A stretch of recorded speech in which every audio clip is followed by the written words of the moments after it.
त्र्यंबकम यजामहे सुगंधिम पुष्टिवर्धनम उर्वारुकमिव बंधनान मृत्युर्मुक्तियमामृता।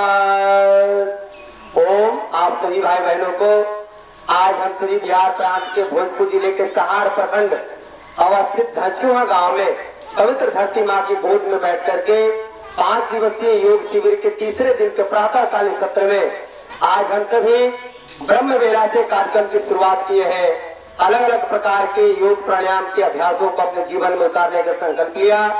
आज हम सभी अनुलोम विलोम का अभ्यास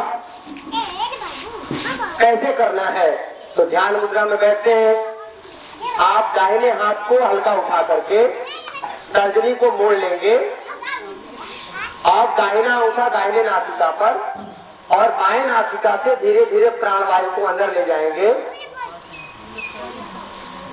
और फिर अनामिका और मध्यमा से बाएं नासिका को बंद करके दाएं नासिका से धीरे धीरे प्राणवायु बाहर करेंगे।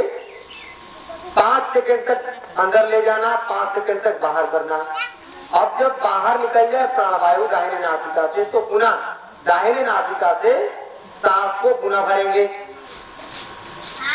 अब दाहिना नासिका बंद करके पुनः बाएं से धीरे धीरे बाहर करेंगे। ये विधि समझ गए? बाएं से लेना, दाहिने से छोड़ना, फिर दाहिने से लेना और बाएं से छोड़ना। अब ये पूरा अभ्यास 10 मिनट तक चलेगा। कोई इसमें कोताही नहीं बरतेगा, सब अभ्यास करेंगे जैसे जिसको आ रहा है। तो आइए आंखें बंद करिए। पूरे ध्यानात्मक भाव में आज हम सभी भोजपुर की धरती से माँ भगवती की प्रार्थना के साथ माँ दुर्गा, माँ काली, माँ लक्ष्मी, सरस्वती, पार्वती की प्रार्थना।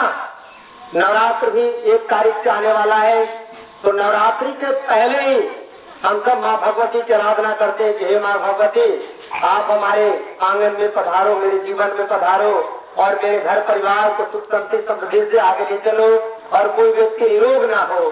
तो आइए हम सब एक प्रसिद्ध माँ भगवती की प्रार्थना के आनंद में सराबोर होकर के अनुलोम विलोम का अभ्यास करेंगे। तो आइए हम सब माँ बहनों की तरफ बढ़ते हैं और कार्यक्रम की शुरुआत करेंगे।